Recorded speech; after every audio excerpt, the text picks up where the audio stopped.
So I want to thank you again for coming to this event. To us at MIT Nano, we are looking to reach across the boundaries of what you might have seen before. Indeed, Matthew, when you mentioned the order and yet noise down on nanoscale, that's indeed what the MIT Nano logo was meant to symbolize. There is always periodicity that you find when you look down at the atomic scale. But you also find a great deal of disorder in the heights, positions, orientations, like those nanowires John Hart was showing before. There is that dichotomy between perfect and imperfect, and we always have to manage it. And those scale understandings will allow us indeed to take the next steps towards discovery. So what I want to show you was the things you can discover inside MIT Nano. I'm just going to spend a few minutes showing you some images and reasonings in the way we think about designing the spaces that ended up being MIT Nano. There was a fair bit of thought and decision that was purposeful as we looked at how to make a space to make the next set of inventions and hence take the mantle of what is really what's given to us, which is redefine what next technology and what next world will need. Well, that meant better understand innovation. And innovation, we realize, comes from very simple three things. People who have different perspectives, hence are from different disciplines. Make sure those people can meet each other. And lastly, make sure those people can engage each other so that exchanges of ideas can be fruitful to both. Ideas then was to generate a space as central to the MIT campus as we can get away with. This is right next to the dome. It's connected to every other building in the neighborhood and extremely easy to reach. Oh, and make sure no one feels like the sole owner of this space. So make sure no professor ever has an office inside MIT Nano. Indeed, the only offices you'll find inside are those of staff members who run the facility for the benefit of the entire campus. Indeed, it was designed with this in mind in order to launch the next set of innovations we might be able to build. And so we took pen to paper and started drawing. Picture emerged of what piping at least should be. This is CAD generated. We did actually design the entire building down to 1/4 of an inch. And it was assembled, parts of it off-site and then brought back in order to be able to be put into what ended up MIT Nano. The heart of it is clean spaces down in the basement. There are some imaging spaces that give you a lot of visualization capability like never before on this campus. And then up on the top is the ways to launch those discoveries into prototypes and hence companies, technologies that could be given to the world. We also looked at spaces around MIT Nano, realizing that we are right next to the dome. We have the responsibility of telling a story of what MIT is, not just use a facility to discover the next set of ideas. Hence, we generated a courtyard. Through it, so-called improbability walk runs. Why improbability walk? Well, it runs parallel to the infinite corridor, and there is a staircase at the end of the improbability walk that connects the two. I think of it as the staircase of infinite improbability, right? But that being said, there is a real reason why we called it the improbability walk, and that is to commemorate the improbable journeys of all of us, of actually having a chance to meet each other and discover the next set of discoveries needed to launch forward the world. That thought really was brought to us through inspirations like this. Our friend, who unfortunately passed away, Millie Dresselhaus, a renowned scientist, incredible woman, who has redefined the boundaries of what could be possible in the nanoscience, has indeed found her journey to be an incredible impossibility. My background is so improbable that I've come here from where I started as a poor kid in the Bronx. And she particularly appreciated walking along with her students, her younger peers of faculty, postdocs, because she learned her own way of discovery by being a young graduate student at the University of Chicago and happened to have lived in the same neighborhood as Enrico Fermi, hence taking walks in the morning with a very famous scientist, Enrico, all the way to the university. And in those walks, she said she learned how to be a scientist. She discovered through the interactions, through that cross-pollination of ideas, and what does it mean to take the next step in the discovery of the world. Now, as a result, we looked at MIT Nano and the spaces around it as spaces that should enable gatherings. There's the staircase of infinite probability with a singing group on top of it, because we want to make sure we use it as a performing space, not just as a space that is designated for science technology. And the courtyard looked the other way. On the left is MIT Nano. On the right are the Bosworth buildings of the original MIT campus. On the left, where MIT Nano is, that whole length, 100 linear feet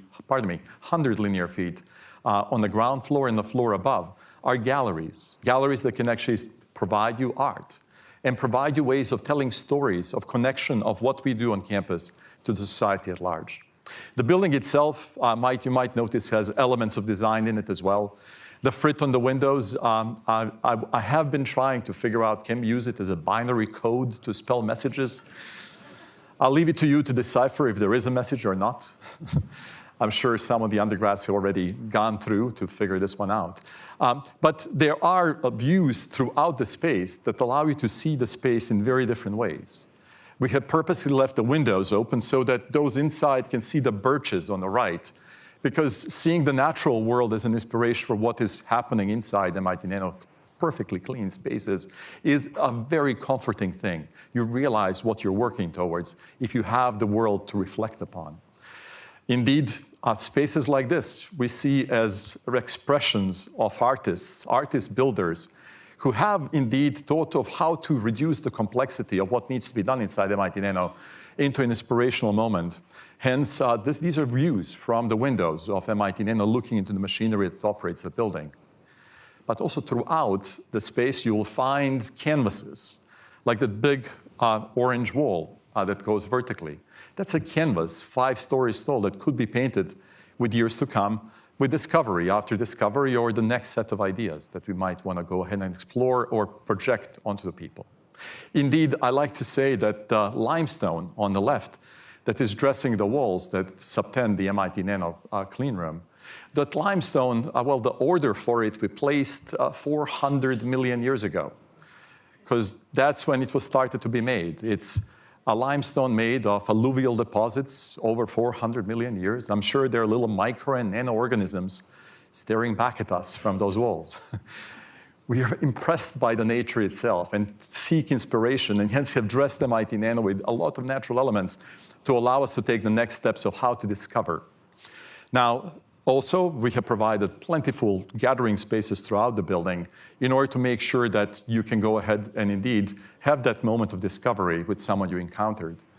But also throughout the building, you're going to start finding art. So if you're down on the first floor, on the left, we show you a piece we call One MIT. I'll tell you about it in a moment.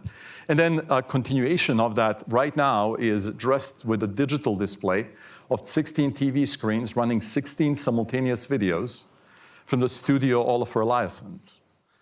This tells stories in a very vivid way of the way he makes his art, so that when you go and see the Northwest Passage, the piece of art dressing the MIT Nano breezeway, you can indeed understand the thinkings of the artist as he goes forward.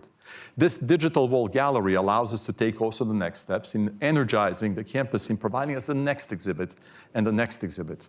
And by the way, what is glowing back at you are organic molecules, because these are so-called organic LED displays that operate by using 100 molecular films. 10 molecules in the middle glow to give you the colors that you see, the reds, the greens, and the blues. And the blacks are perfectly deep, consequently giving the largest contrast ratio between on and off. Very good-looking TVs, just saying. All right, that being said, one MIT as an art piece is a symbol of the MIT campus. The quintessential view, the iconic view of the MIT is the view of the MIT Great Dome. But the MIT Great Dome is only great because of who people are that indeed have walked through the corridors of MIT to make it as important as it ended up being today. So we might as well represent it that way by going ahead and taking a closer look into the dome, only to realize that the dome actually consists of names, either bolded or non-bolded, to generate the image you observed. Now, you might notice that there is a website listed down on the bottom, lower left. As of today, you can go to that website, onemit.mit.edu, And if you want to find out where among the 270,000 names that happen to be the number of names that compose that image, where your name might be, because you might have been a student, a professor, a staff, a visiting scientist, a Lincoln Lab employee, anyone between 1861 and 2018 who was in some way associated with MIT and then that found its way in the MIT directory, that intellect has been forevermore remembered in one MIT art piece.